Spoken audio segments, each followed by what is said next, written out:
आज के इस डीप डाइव में हम एक बहुत ही अलग और मज़ेदार तरीके से आगे बढ़ने वाले हैं। मतलब आज का हमारा सेशन बिल्कुल एक लाइव ऑनलाइन क्लास या कह लीजिए एक one on one master class जैसा होने वाला है। हाँ, और ये तरीका मुझे बहुत पसंद आ रहा है।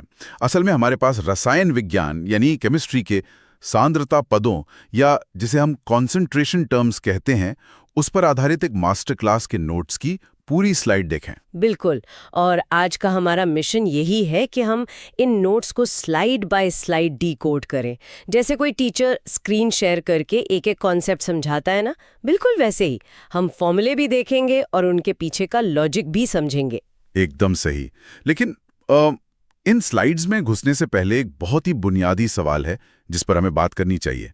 ये सांद्रता या कॉन्सेंट्रेशन आखिर भला क्या है? हाँ, मतलब शुरुआत तो यहीं से होनी चाहिए। देखिए, इसे हम एक बहुत ही आम जिंदगी के उदाहरण से समझ सकते हैं। जैसे जब हम चाय बनाते हैं तो कुछ लोगों को बहुत कड़क या स्ट्रांग चाय पसंद होती है और कुछ को हल्की। हाँ, मुझे तो कड़ाकी पसंद है। तो पानी में उस चाय की पत्ती का जो अनुपात है वही असल में सांद्रता है। लेकिन विज्ञान की दुनिया में हम सिर्फ ये नहीं कह सकते कि ये एसिड स्ट्रांग है या लाइट है। हाँ, साइंस में तो सटीकता चाहिए होती है। कोई केमिस्ट पूछेगा कि भाई कितना स्ट्रांग है, मुझे सटीक नंबर बताइए। और शायद इसीलिए किसी विलयन यानी सॉल्यूशन के सामर्थ्य को मापने के लिए इन सांद्रता पदों का जन्म हुआ। बिल्कुल। और इसी के साथ हम अपनी मास्टर क्लास की पहली स्लाइड पर आते हैं। यहाँ स्क्रीन पर सबसे ऊपर बड़े बड़े अक्षरों में लिखा है मोलरता, जिसे कैपिटल M से दर्शाया जाता है। मोलरता, शायद लैब में सबसे ज्यादा इसी शब्द का इस्तेमाल होता है। यहाँ स्लाइड पर इसकी परिभाषा बहुत ही सिंपल लिखी है। 1 लीटर विलयन में उपस्थित विलेय यानी सॉल्यूट के मोलों की संख्या। हाँ, विलेय वो होता है जिसे हम घोल रहे हैं और विलायक या सॉल्वेंट वो है जिसमें घोला जा रहा है। इसको अगर हम थोड़ा और आसान भाषा में समझें तो मान लीजिए हमारे पास 1 लीटर पानी की बोतल है। अगर हम उसमें किसी फ्लेवर के 2 पैकेट घोलते हैं तो उसकी मोलारिटी कुछ और होगी। हाँ, और अगर 5 पैकेट घोल दें तो मोलारिता बढ़ जाएगी। बहुत ही बढ़िया एनालॉजी है ये। यहाँ स्लाइड में इसका गणितीय सूत्र भी दिया है, जहाँ विलेय के मोल को विलयन के कुल आयतन से भाग दिया गया है। और आयतन लीटर में होना जरूरी है, ये यहाँ हाईलाइट किया हुआ है। लेकिन मैं स्लाइड के नीचे एक ग्राफिक देख रही हूँ। यहाँ एक थर्मोमीटर बना हुआ है और उसके पास लिखा है कि ताप बढ़ने पर मोलारिटी घट जाती है। और यही मोलारिता की सबसे बड़ी कमजोरी है। मतलब यह पूरी तरह से तापमान का गुलाम है। अच्छा, ऐसा क्यों? देखिए, मोलारिता आयतन यानी वॉल्यूम पर निर्भर करती है। और जब हम किसी भी तरल पदार्थ को गर्म करते हैं तो उसके अणुओं को काइनेटिक एनर्जी मिलती है। वे तेजी से वाइब्रेट करने लगते हैं। हाँ, तो वो एक दूसरे से दूर भागेंगे। एकदम सही। और इस वजह से पूरा का पूरा जो आयतन है वो फैल जाता है। अब आप फॉर्मूले के नजरिए से सोचिए, जो फ्लेवर के पैकेट हमने डाले थे उनकी संख्या तो उतनी है। मतलब मोल तो सेम रहे। हाँ, लेकिन जो नीचे का हिस्सा है यानी आयतन, वो गर्मी के कारण बढ़ गया। हाँ, और गणित का सीधा सा नियम है कि अगर हम किसी चीज को किसी बड़ी संख्या से भाग देंगे तो फाइनल रिजल्ट छोटा ही आएगा। तो मतलब तापमान बढ़ा, आयतन फैला और मोलारिटा नीचे गिर गई। बिल्कुल। यहाँ स्लाइड में इसे T प्रोपोर्शनल टू V और T inversely proportional to M लिखकर बहुत अच्छे से समझाया गया है। लेकिन एक सेकंड रुकिए, मैं स्लाइड के दाहिने तरफ एक कैलकुलेशन देख रही हूँ। ये 2 अलग अलग सॉल्यूशंस को मिलाने का एक उदाहरण है। यहाँ एक फॉर्मूला लिखा है M1V1 प्लस M2V2 बराबर M फाइनल V फाइनल। हाँ, ये मिश्रण या मिक्सिंग का फॉर्मूला है। अगर हम समान प्रकृति के 2 विलयन मिलाते हैं तो नई सांद्रता निकालने के लिए इसका इस्तेमाल होता है। तो यहाँ उदाहरण में लिखा है कि 0.1 mHCl के 400 ml को 0.2 mHCl के 200 ml के साथ मिलाया गया है। लेकिन मैं नीचे जो स्टेप सॉल्व किए गए हैं उन्हें देख रही हूँ और यहाँ कुछ बहुत अजीब लग रहा है। क्या हुआ? क्या कैलकुलेशन में कोई गलती है? हाँ, मुझे लगता है ये इस मास्टर क्लास का पहला ब्लंडर है।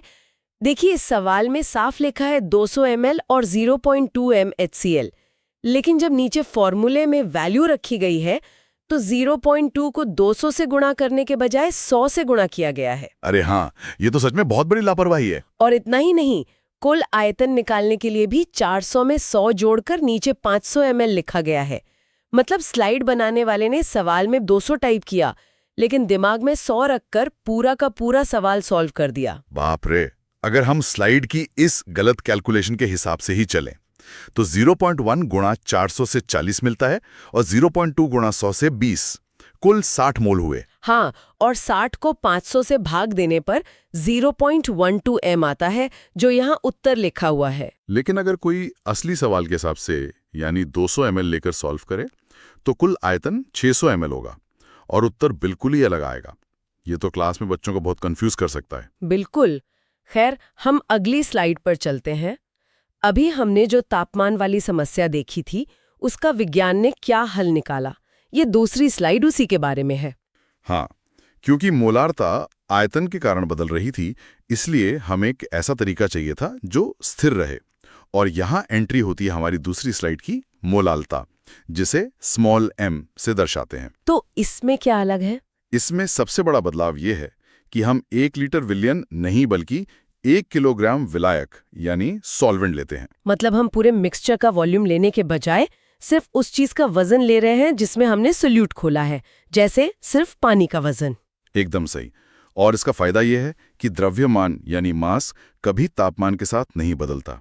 आप चाहे इसे कश्मीर की ठंड में रखें या राजस्थान की गर्मी में, 1 किलोग्राम हमेशा 1 किलोग्राम ही रहेगा। यकीन नहीं हो रहा है।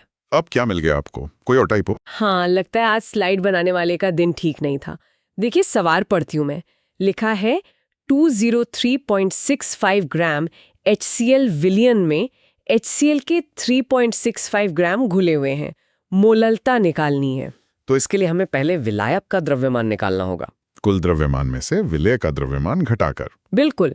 अब मैं मैग्नीफाइंग ग्लास वाले ग्राफिक के अंदर देख रही हूँ जहाँ हल दिया है।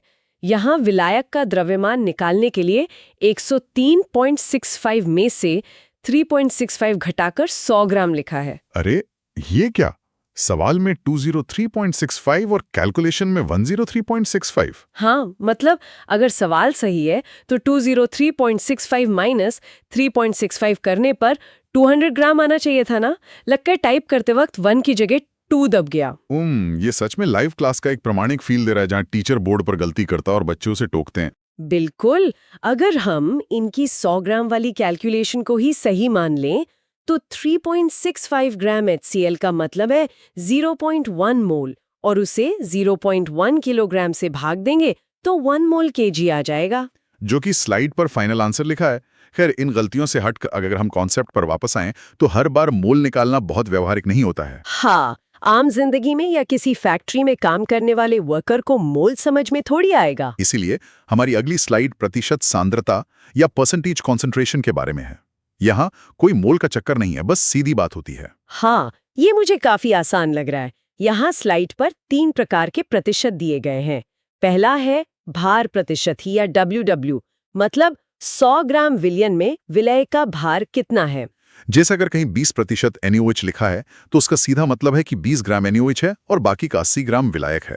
और दूसरा है आयतन प्रतिशत यानी VV। यह 100 ml में विलय का आयतन बताता है, जैसे 15% इथेनॉल। और तीसरा वाला मेडिकल फील्ड में बहुत चलता है, प्रतिशत सामर्थ्य या WV, जैसे 100 ml में विलय का भार। अस्पतालों में जो ग्लूकोज या सलाइन की बोतलें होती हैं उन पर अक्सर 10% या 5% WV लिखा होता है। हाँ, और यहाँ स्लाइड पर एक स्टिकी नोट भी लगा है जिस पर लिखा है कि हमेशा सुनिश्चित करें कि फॉर्मूले में इकाइयाँ यानी यूनिट्स समान हो। ये बहुत जरूरी टिप है। अक्सर स्टूडेंट्स ग्राम और किलोग्राम या मिलीलीटर और लीटर के बीच कंफ्यूज होकर पूरा सवाल गलत कर देते हैं। अब हम अगली स्लाइड की तरफ बढ़ते हैं। यहाँ लिखा है मोल भिन्न या मोल फ्रैक्शन। इसे कैपिटल X से दर्शाया गया है। हाँ, ये तब काम आता है जब हमें कुल मिश्रण में किसी एक विशेष हिस्से का सटीक अनुपात जानना हो। मतलब ये प्रतिशत से एक कदम और आगे की चीज़। बिल्कुल। आप इसे एक पिज्जा के स्लाइस की तरह समझ सकती हैं। मोल भिन्न असल में किसी एक घटक के मोल और कुल मोल का अनुपात है, और पिज्जा की तरह ही सभी घटकों के मोल भिन्न का योग हमेशा 1 होता है। मतलब सल्यूट का X प्लस सॉल्वेंट का X बराबर 1। एकदम सही।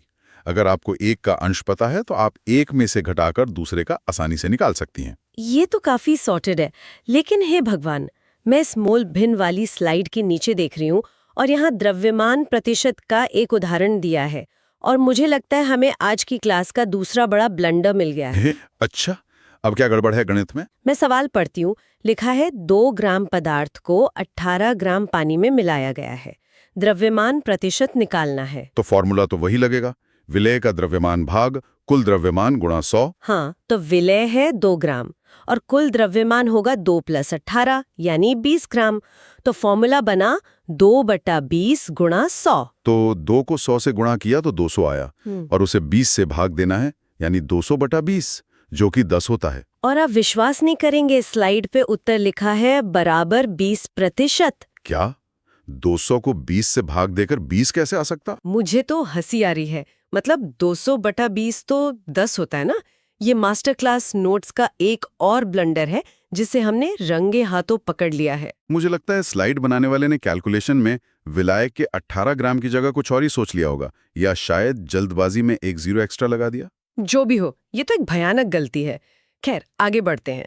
अब तक हमने प्रतिशत और अनुपात देख लिया, लेकिन तब क्या होता है जब विलेय की मात्रा इतनी कम हो कि वो प्रतिशत में दिखाई ही ना दे? हाँ, जैसे अगर हम हवा में प्रदूषण नाप रहे हों, तब हम पीपीएम और पीपीबी का इस्तेमाल करते हैं, जो कि हमारी अगली स्लाइड का विषय है। पीपीएम यानी पार्ट्स पर मिलियन और पीपीबी यानी पार्ट्स पर बिलियन। बिल्कुल।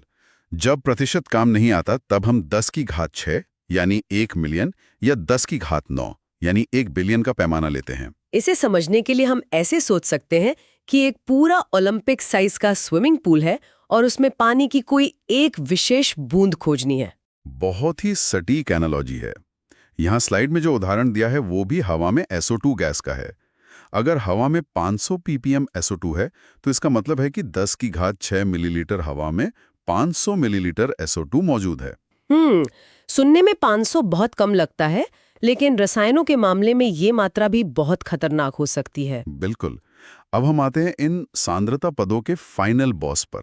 हमारी आखिरी मुख्य स्लाइड, नॉर्मलता, जिसे कैपिटल N से लिखते हैं।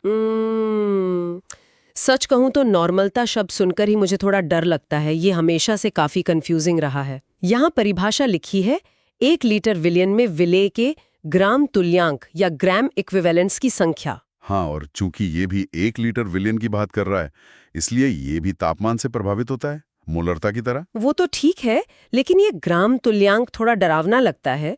क्या इन नोट्स में इसे आसानी से समझने का कोई शॉर्टकट या ट्रिक दी गई है? हाँ, यहाँ स्लाइड में एक बहुत ही शानदार चीज दी है जिसे इन्होंने दी अल्टीमेट ब्रिज कहा है। अच्छा। वो क्या है? फॉर्मूला है N बराबर M गुणा N फैक्टर। मतलब अगर आपको मोलैरिता पता है तो बस उसे N फैक्टर से गुणा कर दीजिए, आपको नॉर्मलता मिल जाएगी। अरे, ये तो बहुत आसान लग रहा है।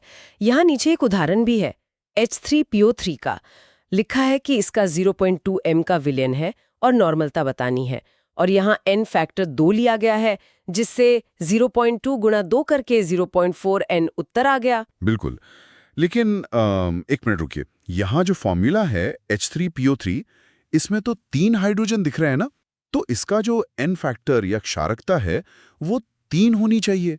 ये नोट्स में 2 कैसे लिखा है? क्या ये भी कोई टाइपो है? नहीं, ये कोई टाइपो नहीं है। असल में ये रसायन विज्ञान का एक बहुत ही खूबसूरत और गहरा कॉन्सेप्ट है। अच्छा, तो 3 हाइड्रोजन होने के बावजूद भी N फैक्टर 2 कैसे हो सकता है? देखिए, कोई भी अम्ल कितने हाइड्रोजन आयन देगा, ये इस बात पर निर्भर नहीं करता कि उसके पास कितने हाइड्रोजन हैं, बल्कि इस बात पर निर्भर करता है कि वो हाइड्रोजन जुड़े कैसे हैं। मतलब उसके मॉलिक्यूलर स्ट्रक्चर की बात हो रही है। एकदम सही। H3PO3 के स्ट्रक्चर में सिर्फ 2 हाइड्रोजन परमाणु ही ऑक्सीजन से जुड़े होते हैं। ऑक्सीजन बहुत ही इलेक्ट्रोनेगेटिव होता है, इसलिए वो बॉन्ड कमजोर हो जाता है और वो 2 हाइड्रोजन आसानी से टूट के पानी में घुल जाते हैं। तो जो तीसरा हाइड्रोजन है उसका क्या होता है? वो तीसरा हाइड्रोजन सीधे फास्फोरस से जुड़ा होता है और वो बॉन्ड इतना मजबूत होता है कि वो टूटता ही नहीं। इसलिए H3PO3 के पास 3 हाइड्रोजन होने के बावजूद वो सिर्फ 2 ही दे पाता है और इसीलिए उसका N फैक्टर 2 है। ओहो, ये सच में मेरे लिए एक आहा मोमेंट है। मतलब जो चीज बाहर से 3 दिख रही थी वो असल में अंदर से 2 है। ये तो गजब है। हाँ, विज्ञान में हर चीज वैसी नहीं होती जैसी सतह पर दिखती है, गहराई में जाना ही पड़ता है। तो कुल मिलाकर इस ऑनलाइन क्लास वाले डीप डाइव में हमने काफी कुछ सीख लिया। हमने देखा कि कैसे वॉल्यूम आधारित चीजें जैसे मोलारिता और नॉर्मलता तापमान के सामने फेल हो जाती हैं। और फिर हमने उन विकल्पों को भी समझा जो तापमान प्रूफ हैं, जैसे मोलालिता और मोल भिन्न। हाँ, और सबसे मजेदार तो वो गणित की गलतियां पकड़ना रहा। कभी आयतन 200 की जगह 100 ले लिया, तो कभी 200 को 20 से भाग देकर 20 निकाल दिया। ये सच में एक बहुत ही इंटरैक्टिव सेशन बन गया। बिल्कुल। लेकिन सेशन खत्म करने से पहले मैं श्रोताओं के लिए एक बहुत ही गहरा विचार छोड़ना चाहता हूँ। हाँ, बताइए। देखिए, हम सांद्रता मापने के तरीके चुनते हैं ना, ये सिर्फ किताबों तक सीमित नहीं है। फार्माकोलॉजी या दवा निर्माण में ये जिंदगी और मौत का सवाल हो सकता है। जरा सोचिए, यदि कोई जीवन रक्षक दवा किसी गर्म जलवायु वाले देश में भेजी जाती है और वो आयतन आधारित सांद्रता पर बनी है, तो क्या गर्मी से उसका असर बदल जाएगा? ये तो बहुत ही डरावना विचार है। हाँ, क्या यही कारण है कि वैज्ञानिक तापमान प्रूफ माप जैसे मुललता को इतना ज्यादा महत्व देते हैं? इस पर जरूर विचार कीजिएगा। ये सच में सोचने वाली बात है। विज्ञान सिर्फ लैब में नहीं, हमारी रोजमर्रा की जिंदगी और स्वास्थ्य से गहराई से जुड़ा है। तो इसी विचार के साथ हम आज के इस डीप डाइव को यहीं समाप्त करते हैं। सीखते रहिए और चीजों पर सवाल उठाते रहिए।